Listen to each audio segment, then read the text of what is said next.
If you and your employees are working from home and you want some fun activities to keep everybody connected, this video is for you. With so many people working remotely now, there's a lot of people looking for ways to help people feel connected.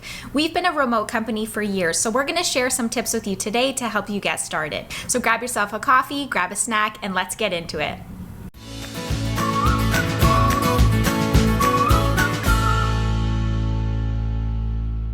Hey guys, I'm Mike.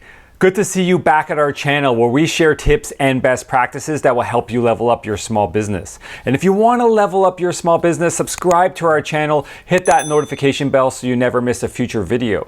And we're really curious, let us know in the comments down below, are you new to working remotely or are you an old hat at this? I'm Christy, and today we're going to help you by sharing 7 virtual team building ideas to help keep your people connected. If you guys have been working remotely like we do, then you know there's lots of great advantages to being able to do that. But there's also some key disadvantages, including building a strong team dynamic, having everybody feel connected to the company as a whole. This happens very naturally when you're working in the office. People bump into each other who don't normally work together every single day, and that allows them to foster relationships outside their teams. And that makes them feel connected to everybody and the whole company.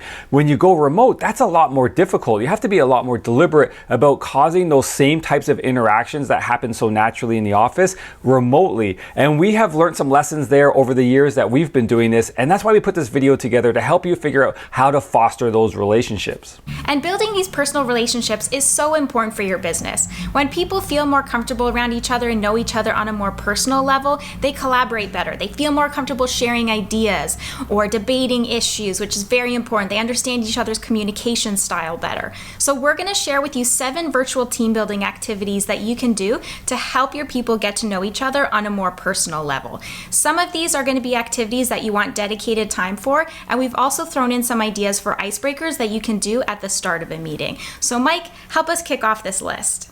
Idea number 1 is pair discussions. This is a really great way to foster those ad hoc conversations that seem to happen so naturally in the office. When people are just going through their day, they get a chance to bump into one another and get to know them on a personal level in ways that you just don't seem to do remotely. But this is a way to deliberately cause those interactions to still happen. The way these work is that every week you want to randomly pair people together and encourage them to have a call and get to know one another. You know, we used to do this manually, and that became a lot of work very quickly, as you're probably thinking. But luckily, there's a great plugin to Slack called Donut that does all of this automatically. It does the pairings. It makes sure that people aren't meeting the same people week after week. It encourages people to meet. It actually bumps them along throughout the week and asks them if they've scheduled their call yet. It will randomly choose one of the two to schedule the call. It does a lot of great things to encourage people to actually meet. And then at the end of the week, it will pull in the stats of everybody who did meet and who didn't meet and share that with the team to help encourage everybody to continue following through with their meetings. Pair discussions are a really great substitute to encourage those conversations that happen so naturally in the office, and Donut is a great way to make it really easy to do them. Great idea, Mike. I love pair discussions. I also love donuts. Idea number 2 is an activity I like to call Guess Who. This one's an icebreaker that you're going to do at the start of a meeting. So as the meeting organizer, you're going to email everyone ahead of time before the meeting and ask them to send you one interesting fact about themselves that other people may not know.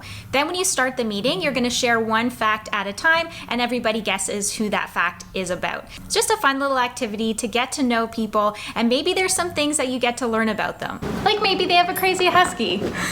Let's just sit on their chair.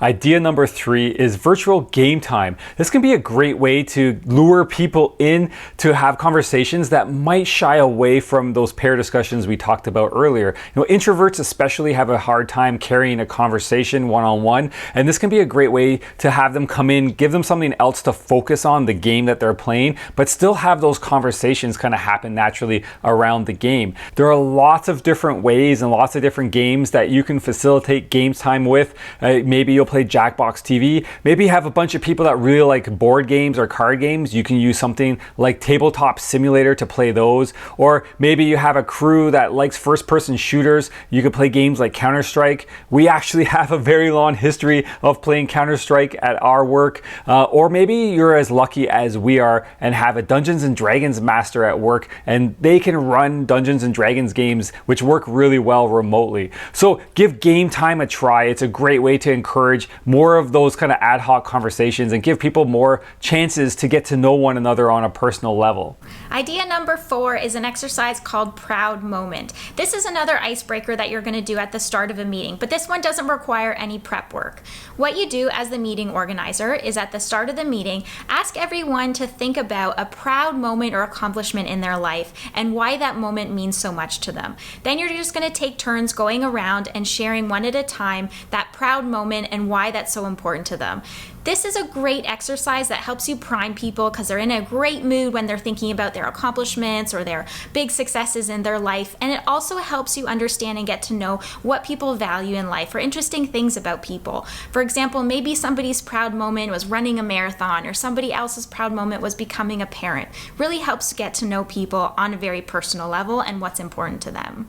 Idea number 5 is to host a virtual happy hour. This is a really great thing to do on a Friday at the end of the day to kick off a weekend and get people together on a call, mix up their favorite drinks, whether it's alcoholic or non-alcoholic, and start to have conversations and get to know one another. People will talk about their favorite drink, how they made it, their recipes, what they're going to do on the weekend, and it's really natural to have those conversations and get to know one another in that kind of a setting. It can be a little bit difficult depending on the size of your group to do it remotely. So if you do have a larger group, think about starting in a big call and then splitting people off into smaller groups to have their own little mini happy hours together. And you can even do a speed round where you mix up those groups every 10 or 15 minutes so everybody gets a chance to kind of mingle throughout the company, and then off you go. Have a great weekend. We'll see you next week.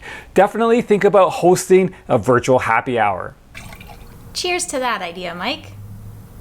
Idea number 6 is 3 truths and 1 lie. This one's another icebreaker that you can do at the start of a meeting, or you can do this as a fun activity with a big group of people. What you do is at the start of the meeting, you ask everybody to write down 4 facts about themselves. 3 of them should be true facts and 1 of them should be a lie. Then you go around sharing the 4 facts and everybody guesses which one is the lie. This is a fun activity that helps you get to know things about people and helps you identify if someone's a really good liar. Just kidding. But it'll help you get to know people's sense of humor. Idea number 7 are Slack channels. Another great way to facilitate those conversations that allow people to get to know one another is to create a bunch of Slack channels for topics that people at your company are really interested in. Continue right over here to get a list of 8 great Slack channel ideas. If you enjoyed this video, please give it a thumbs up down below. And if you want more tips like this coming at you, then subscribe to our channel. You can do that right here and hit that little notification bell so you don't miss any future videos. And don't forget, right over here are 8 great Slack channel ideas.